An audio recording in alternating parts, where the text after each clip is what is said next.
a sketchbook. Have a sketchbook wherever you go. Go to Starbucks. Sit in Starbucks and watch the people.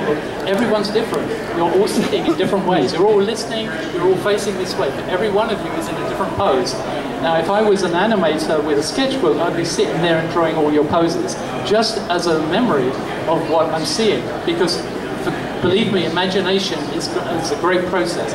But if you're trying to do a prescribed movement, you have to research that movement. You can't just use your imagination and say, oh, I think it was like that. You mustn't think it was like that. You have to know what it's like. So gesture drawing is really important. Walt Stanfield's books are really going to get you on that path. But the real test is you need to go, ideally, if you're going to be a character animator, you need to go to drawing classes once a week, at least once a week. Other than taking a sketchbook to Starbucks or on the beach or the zoo or whatever, you need to do that. Now, most drawing classes will not be suitable for animation because the best drawing you could do, what I used to do with my studio is we'd have drawing sessions where we'd have a model, but instead of having the model just pose for half an hour and we'd all sit and draw and do all the lighting, what I'd say is, okay, there's a couch there, I want the model lying on the couch, I want the model to get up, stand up, walk across the room, reach out, get the coat off the hook, put the coat on and walk towards the door. And I'd say to the model, okay, I want you to do that in minute different movements, 1 minute each pose. And then everyone in the room had to draw those in 1 minute. They had to draw every sequence of those poses.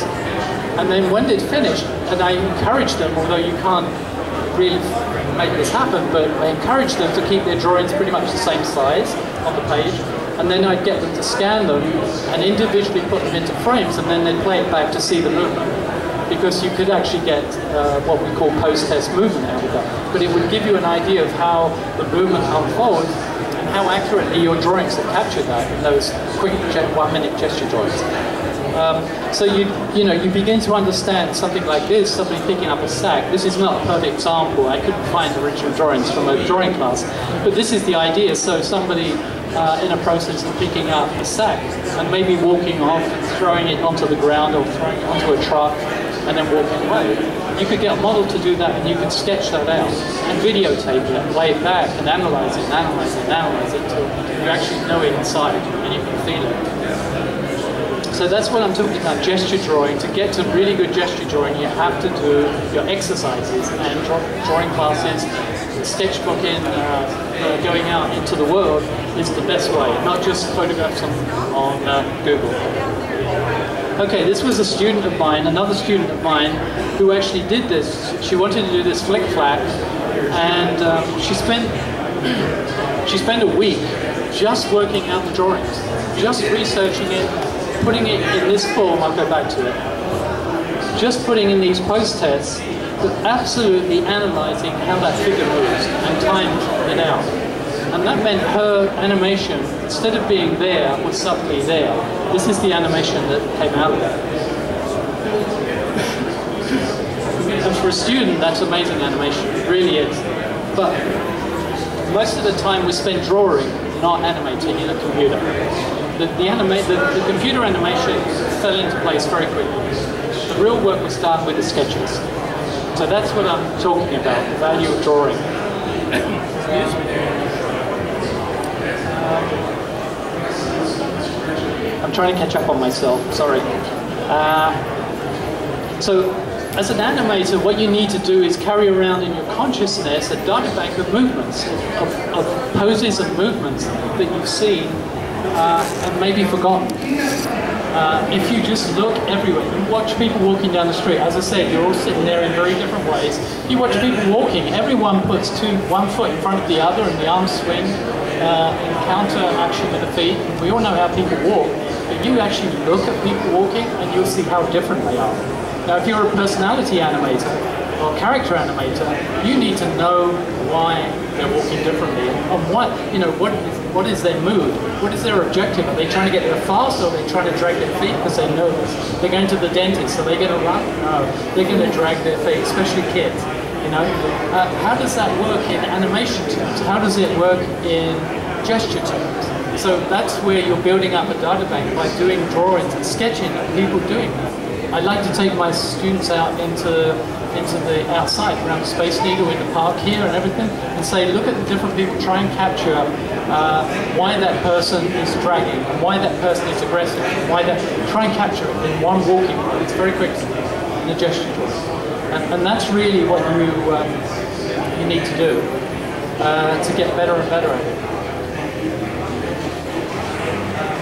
And subtle changes are important. For instance, if a character is, you have to take the mood, you know, frustration is a woman, like frustration. Okay, that's what happens when you're angry or frustrated. Your adrenaline runs, the muscles tighten, so the pose gets tighter. You know, if somebody's, hey man, I'm really laid back, they're just gonna float. You know, that's a different pose to that, you know? So that's where the gesture drawing. So what you're doing, as I was saying, is building up a data bank. Your sketchbook is your reference, your filing cabinet of poses that you observe and recreate, and maybe you won't need them for a year or 2 or 3. But somewhere in the future, you may need exactly that little sketch you did, and you can go back to it, sketchbook 25, page 19. There it is, that's the pose I've got to create for this character. So, you know, if you can't create it with video and reference and things like that, go back to your reference, because the drawings are your reminders. They'll trigger the memory in your mind of, oh yeah, I drew it like that because that's how it moves.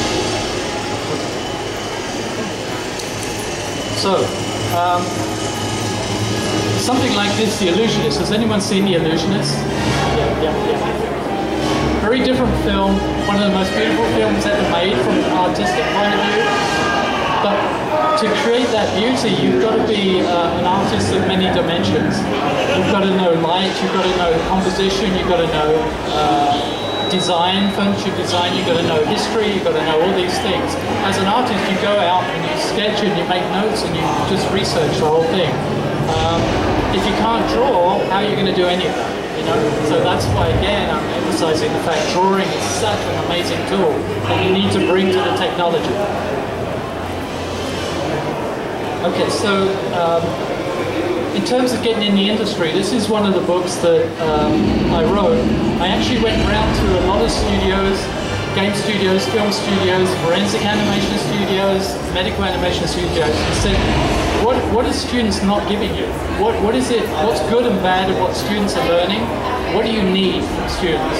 And I did this extensively through a whole summer vacation and got so much feedback that, and I was really doing it for my own students who were going to be graduating, but I thought, hang on, this is really amazing information, nobody's done this, so I published it as a book, Jumping Through Hoops, and basically it has a whole section on it which is about jumping through hoops. And just as a little promotional thing, I actually animated a jumping through hoops sequence just to go with it. But the real thrust of it, let me just catch up with myself for 1 second.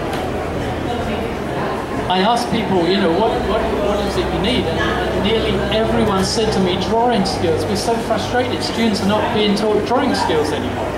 So that only emphasized and underlined what I felt myself, is that, you know, it really is a component that's being ignored. Now, more schools are picking out now. Thank God they're picking out now. But if you're looking at going to an art school or an animation school and they're not having anywhere in their program drawing skills, that's not school to go to, really. They may teach wonderful, you know, tricks and special effects in CG, and if you want to do that, fine.